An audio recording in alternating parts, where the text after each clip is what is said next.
Vivons-nous au temps de la fin?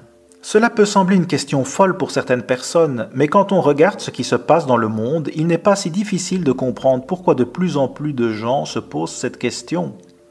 Mais comment le savez-vous? Croyez-le ou non, il y a une bonne réponse à cette question. Je suis Joël Illiker, directeur de la rédaction de la revue La Trompette Philadelphienne. L'expression « temps de la fin » vient de la Bible. Elle décrit la période menant au second avènement de Jésus-Christ et elle culmine dans une courte et intense période de violence sans précédent. Pire que tout autre dans l'histoire, la violence est si terrible qu'elle pourrait anéantir toute vie humaine. Jésus-Christ a lui-même prévu cette période en détail. Dans Matthieu 24, Christ a expliqué « Vous entendrez parler de guerre et de bruit de guerre. Gardez-vous d'être troublés, car il faut que ces choses arrivent. » Mais ce ne sera pas encore la fin. Donc les guerres d'elles-mêmes ne signalent pas la fin. Jésus ensuite a dit « Il y aura des famines et des pestes et des tremblements de terre en divers lieux, mais toutes ces choses sont un commencement de douleur. » Alors quand vous voyez une augmentation des guerres, quand vous entendez parler de rumeurs de guerre et que vous voyez des famines, des pestes et des tremblements de terre se dérouler, ne passez pas à autre chose et prétendre que tout est normal, prenez attention. Jésus a ensuite expliqué une séquence spécifique d'événements menant à ce qu'il appelait une grande tribulation telle qu'il n'y en a point eu depuis le commencement du monde jusqu'à maintenant et qu'il n'y en aura jamais. Ce n'est pas une guerre ordinaire, c'est une guerre mondiale catastrophique à une échelle que les êtres humains n'ont jamais connue. La première guerre mondiale a été appelée la guerre qui mettra fin à toutes les guerres, mais malheureusement elle n'a pas mis fin à toutes les guerres. La deuxième guerre mondiale a été encore pire, plus de 60 millions de personnes sont mortes. Cette guerre s'est terminée avec l'explosion de 2 bombes atomiques sur 2 villes japonaises. Soudainement l'humanité est entrée dans l'ère des armes de destruction massive. Depuis lors, nous avons eu des guerres et des bruits de guerre. En fait, il y a eu plus de 250 conflits armés importants dans le monde depuis lors. Mais aucune n'a été aussi mortelle que la Seconde Guerre mondiale. Pourtant, la prophétie du Christ montre qu'une autre guerre mondiale, encore pire, s'en vient. Regardez les armes dévastatrices que l'humanité a créées depuis ces 2 premières bombes atomiques.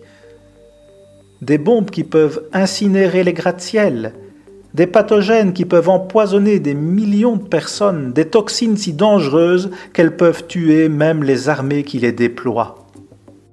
Maintenant, remarquez ce que Christ a dit immédiatement après dans sa prophétie au sujet du temps de la fin. « Et si ces jours-là n'eussent été abrégés, nulle chair n'eût été sauvée. » Christ lui-même a dit qu'à la fin, les êtres humains atteindraient un point où nos armes pourraient détruire tout le monde sur la planète.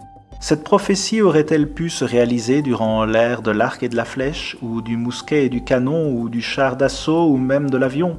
Ce n'est seulement que depuis les 2 dernières générations que nous possédons des armes de destruction massive. Ces armes existent depuis quelques décennies maintenant. Mais plus récemment, nous sommes entrés dans le temps de la prolifération de ces armes. Aujourd'hui, le Pakistan instable et la Corée du Nord imprévisible ont des armes nucléaires.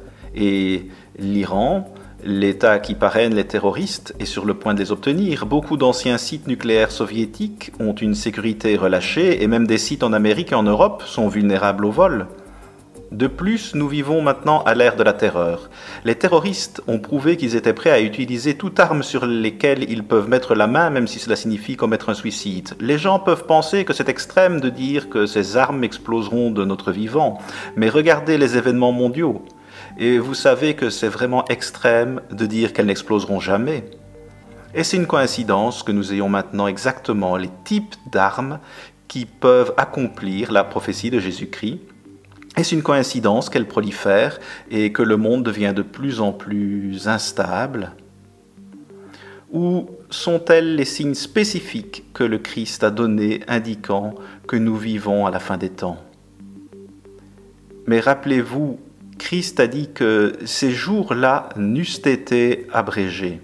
Le même Dieu qui nous a parlé à propos de ce monde sombre dans lequel nous entrons a également promis qu'il abrégerait ces jours sombres.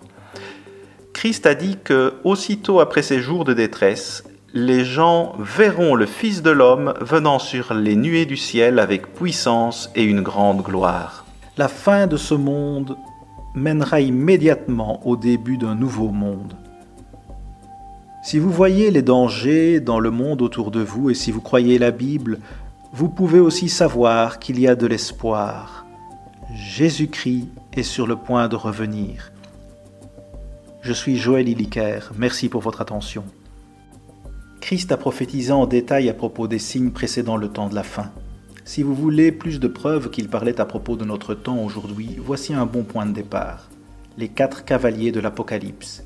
Cliquez ici pour lire en ligne dès maintenant cette brochure facile à comprendre. Demandez-en également votre propre copie imprimée et nous vous l'enverrons par courrier. Toute notre littérature est absolument gratuite et sans frais d'envoi.